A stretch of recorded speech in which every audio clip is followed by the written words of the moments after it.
Olá, o Câmara Entrevista de hoje é com o presidente do Sindicato dos Trabalhadores da Indústria e Alimentação, Luiz Carlos Coelho Cabral Jorge. Ele assume o 6º mandato frente ao sindicato no dia 10 de novembro. Obrigado por ter aceito o nosso convite. Luiz Carlos, quando é que começou a tua trajetória no sindicalismo? Olha, minha trajetória começou no sindicalismo há 30 anos atrás ou mais. Na verdade, começou porque eu sempre tive essa... de ser participativo nas atividades, tanto na escola, no tempo que estudava, sempre tive as minhas lideranças. E quando comecei a trabalhar, isso iniciou no tempo do Bordon, ainda no frigorífico, né? Eu sempre tive uma liderança, embora não tendo cargos nenhum em sindicato. Eu sempre gostei de agir, gostei de ver as coisas acontecer e olhar sempre pelo melhor. Então eu iniciei lá em 79 no sindicato. Iniciei como suplente do Conselho Fiscal, depois delegado sindical, e aí fui indo. Fui galgando todos os degraus da escada até chegar a presidente do sindicato. O Sindicato dos Trabalhadores da Indústria e Alimentação ele é um dos mais antigos da região, né, com 83 anos. Quais são as principais conquistas para os sindicalizados desde que o senhor pertence à entidade? Olha, o primeiro passo foi manter, né, o que a entidade tinha, tanto patrimonial, de bens, né, mas o mais importante de tudo eram as conquistas dos trabalhadores em acordos coletivos, né, de trabalho, dissídios coletivos, que agora aqui eu não tenho como enumerar assim, porque são mais de 50 cláusulas, né, mas são conquistas. Até que serviu de exemplos até a nível nacional as nossas conquistas aqui, principalmente no último ano a questão da troca de uniforme, né? Que nos frigoríficos os trabalhadores chegam uma hora antes para começar a trocar o uniforme, aquela coisa toda, e esse tempo gasto com a troca de uniforme, o trabalhador em frigorífico não ganhava esses minutos, né? A partir da nossa conquista aqui, isso se tornou quase que um hábito no Brasil todo, os sindicatos buscando essa garantia, esse direito para os trabalhadores, e hoje a maioria dos sindicatos no Brasil conseguiram conquistar esses minutos como hora extra aos trabalhadores. Né? Então isso aí nos últimos anos assim foi...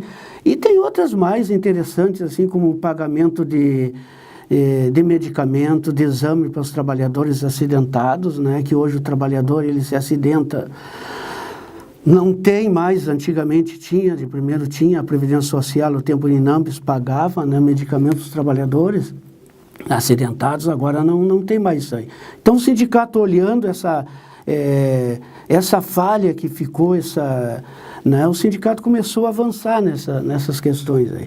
E conseguimos hoje no setor de frigorífico, o trabalhador que se acidentar, ele tem o medicamento, ele tem os exames, tudo pago pela empresa. Então são várias conquistas assim durante esse tempo, né, que além, como eu te falei, do patrimonial, a gente procura manter e avançar sempre nas conquistas de direito aos trabalhadores. E quais são os profissionais abrangidos pelo sindicato? Olha, são muitos, né, no setor eu vou te dizer assim, ó, quais os setores, né, porque nós abrangemos frigorífico, padarias, engenhos, laticínio, e todas aquelas indústrias que industrializarem alimentos, como embutidos, tudo que industrializar alimentos faz parte do sindicato, os trabalhadores da alimentação de Bagé. E vocês têm uma publicação interna, né, que é o jornal O Penetra. Sim. Por que esse nome? Esse nome aí foi muito assim, o pessoal nos pergunta muito, mas foi muito interessante, né? Na época do Bordon, não existia um transporte adequado para os trabalhadores, né? Não tinha médico, não tinha dentista, precisava de tudo, na verdade. Então, nessa época, isso aí foi em 80 e poucos, né? O presidente do sindicato na época era o falecido Delmar Fagundes Dias, né? E também o falecido, afinado Adalto Torbes Borges. Nós fomos a São Paulo na direção da empresa, porque aqui a gente não conseguia resolver os problemas, né? Como hoje também, que tudo é São Paulo que resolve, tudo é São Paulo. Nessa época nós fomos a São Paulo. E quando chegamos na sala de espera, assim, que que mandaram nós esperar, a gente sentou na sala de espera, numa mesinha tinha o jornal do sindicato. E na época esse jornal não tinha nome, até a gente estava procurando um nome sugestivo para o jornal. E aí o falecido Adalto, tesoureiro do sindicato que estava junto com nós, penetra ali. Aí o Delmar, que era o presidente, esse vai ser o nome do nosso sindicato, do nosso jornal. Né? E aí ficou, o penetra surgiu por o jornal estar lá em São Paulo, na mesa, na sala de espera da indústria. Interessante. Né? Foi interessante. E o senhor também já atuou na Federação dos Trabalhadores do Rio Grande do Sul, né? Como é que foi essa experiência a nível estadual? Assim, eu já participei da federação, confederação, já tramitei, né, em vários órgãos, né, estadual, a nível nacional. Na época, na federação, eu fui do Conselho Fiscal da federação.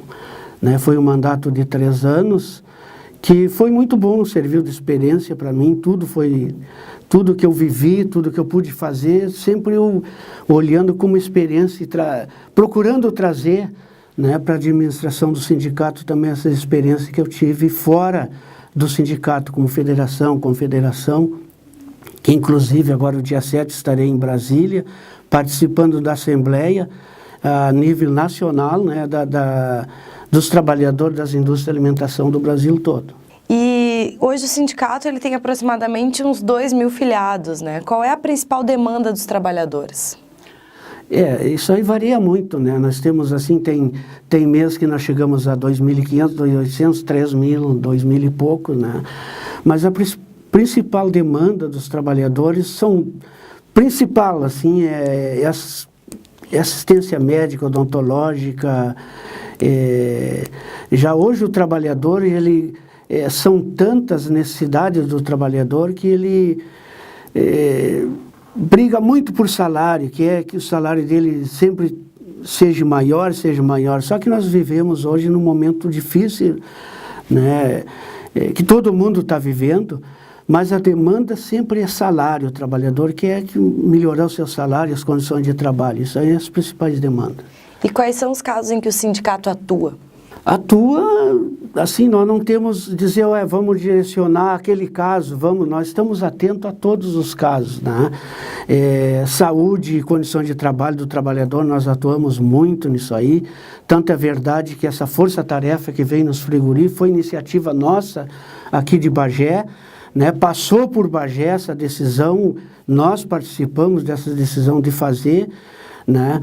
E agora, né, a força-tarefa nos engenhos de arroz também, passou por nós também essa decisão de nós tomarmos a iniciativa, até porque nesse setor também, não é só frigorífico, mas o setor de engenhos de arroz, beneficiamento de alimento, ele tem muito acidente, tem muito trabalhador adoecido e com muitos acidentes. E o pior que quando acontece um acidente, né, não vou dizer na maioria dos casos, mas é morte na certa, né? Aqui em Bagé, como a gente tem falado, nós já tivemos nos últimos anos em torno de 5 ou 6 mortes de trabalhadores, né, em engenhos de arroz.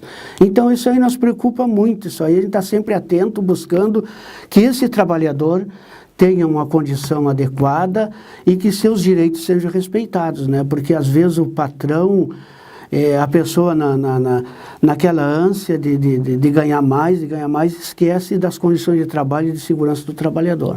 E essa questão dessa força-tarefa do Ministério Público do Trabalho, né, na fiscalização dos frigoríficos, aqui em Bagé, por exemplo, a maior empresa do setor ficou fechada por alguns dias, né? Depois disso, quais foram essa ação, que melhorias efetivas trouxe para os trabalhadores? Um dos ganhos foi essa questão das horas extras na troca de uniforme? Não, essa questão aí está fora essa questão da troca de uniforme, ela está fora, está em acordo coletivo, conquista, né, em negociação de acordos coletivos de trabalho. Mas a força-tarefa trouxe para os frigoríficos uma grande melhora, né? A gente tem notado que o adoecimento de trabalhadores diminuiu, que o afastamento de trabalhadores para a Previdência Social diminuiu, né? E que está surgindo efeito, porque essa força-tarefa ela não veio só aquele dia ou aqueles dias, não, ela volta e meia eles vêm para conferir se está tudo em dia, como é que está, se foi feitas as alterações, se as mudanças foram feitas ou não. Então até hoje está surtindo efeito e vai continuar surtindo efeito, né? Porque além da força-tarefa, o sindicato também está atento, cobrando que aqueles itens apontados, né, pela força-tarefa sejam feitos e concluídos, porque às vezes a empresa começa e não termina de concluir aquele trabalho. E nós estamos atentos, nós temos pessoas que representam o sindicato lá dentro da indústria, que estão atentos a esses itens, estão cobrando e nós ajudando. Olha, aquilo foi feito, aquele outro não foi, esse aqui precisa fazer, aquele... Então, nós estamos atentos, o sindicato está atento, não só a força-tarefa, mas nós também, o sindicato, o movimento sindical também, tanto em Bagé como no outro setor, em outros municípios que foi feita a força-tarefa, nós estamos contribuindo com o Ministério Público do Trabalho. O sindicato, como é que está encarando a proposta da questão da reforma previdenciária e também a reforma trabalhista? Olha, lamentavelmente, né, eu acho que isso aí, para os trabalhadores... depois de 64, né, o movimento sindical ele teve avanços, teve problemas, né, teve a ditadura, passamos por tudo isso aí, né, mas nós nunca vimos assim um presidente nem da ditadura fazer o que o Temer está fazendo com a classe trabalhadora, né, porque... o povo, em geral, principalmente a classe trabalhadora, está na rua da amargura, como diz o trabalhador, né? Nós começou a tirar os nossos direitos, nós já não tínhamos uma saúde adequada, né? Nós já não tínhamos uma educação adequada, e agora os direitos dos trabalhadores sendo tirados na marra, porque isso aí, né, vocês que trabalham na imprensa estão vendo que o Temer está comprando todo mundo, né? São milhões, bilhões de reais que deixam de ir para a saúde, para a educação, para a melhoria, né? Para vir para os municípios atender a população, estão sendo lá os deputados, senadores comprados. Né? Isso é a grande verdade, nós temos que denunciar, nós temos que falar e dizer isso aí, né? Porque o povo não foi ouvido, né? O povo não foi escutado dessas mudanças que são mudanças fortes, são mudanças radicais que vêm assim tirar, vou te dizer, 90% dos direitos dos trabalhadores. Para concluir, a CLT foi rasgada, a Constituição Federal está sendo rasgada, né? Pelo esse presidente que está aí, que lamentavelmente nós vamos ter que aguentar até o ano que vem. E agora tu vais para a sexta gestão, né? Quais foram as tuas conquistas nas outras 5? É muito difícil dizer porque foram tantas, né? Conquistas, como eu te falei já anteriormente, a gente procura conquistar, levar essas conquistas para os trabalhadores. E essas conquistas foi mais a nível de acordos coletivos, de direitos dos trabalhadores, de manutenção de direitos dos trabalhadores, né? De fazer com que a CLT fosse cumprida, de que a Constituição Federal fosse cumprida, né? Atividades diversas no Brasil todo para tentar fazer com que aquilo que foi aprovado na Constituição Federal colocasse em prática, fosse colocado em prática, né? Porque até hoje o artigo 7º da Constituição Federal não foi regulamentado. Então, às vezes, a classe patronal diz assim, está difícil de trabalhar no Brasil, mas só que assim, muita coisa não foi regulamentado, a própria CLT tem muita coisa boa, eu até concordo que alguma coisa tinha que mudar, mas não tudo como foi feito.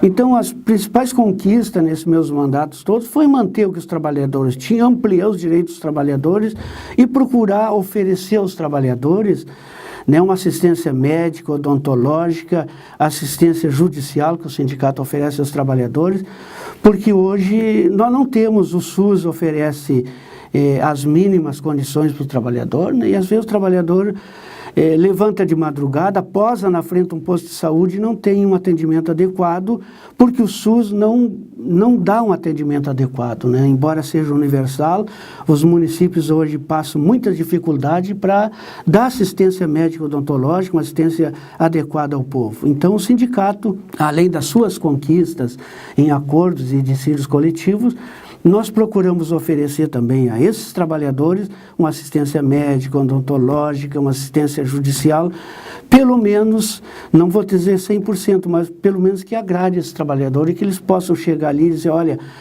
o meu filho consultou, a minha esposa consultou, tivemos um dentista ali, tudo gratuitamente, tanto para o associado como para os seus dependentes. Não é cobrado um centavo além daquela mensalidade que o trabalhador paga para ele ter essa assistência, né? Porque nós não temos condições de dar de graça, o sindicato não tem essas condições. Então, quem financia essa assistência médica odontológica somos nós, trabalhadores da indústria da alimentação. E quais são os projetos para a tua próxima gestão? Projetos são tantos que eu acho que precisaria de mais 2 ou 3 mandatos, né? A gente não, no movimento sindical, assim, a gente que está à frente desse trabalho, a gente não consegue concluir nunca, sempre tem, porque as necessidades são muitas, né? A gente procura sempre oferecer o melhor para o trabalhador. Mas a principal nossa será a conclusão da subsede na Ulha Negra, que nós queremos inaugurar o ano que vem, se Deus quiser, uma subsede lá, que eu vou te dizer, as condições dela hoje, que nós estamos fazendo lá, são melhores do que nós temos aqui na sede em Bagé. Então, vai ser um ambiente adequado, um ambiente que o trabalhador merece. Então, tudo que nós fizemos, que procuramos fazer, né, nós queremos fazer isso pensando no trabalhador, que ele tenha um ambiente adequado, que ele tenha um médico, que tenha um dentista, que tenha uma saúde, alguma coisa melhor para ele e para sua família. Então, muito obrigada, Luiz Carlos, pela tua participação aqui e boa sorte aí nessa nova gestão, sexta frente ao sindicato. Tá, agradeço a TV Câmara por essa oportunidade e a gente continua à disposição no sindicato para vocês, a hora que quiser, ou até aqui me chamar, estarei pronto a vir. Tá bem, muito obrigada. Obrigado. E o Câmara Entrevista encerra aqui. Acompanhe as novidades da nossa programação no Facebook da TV Câmara Bagé.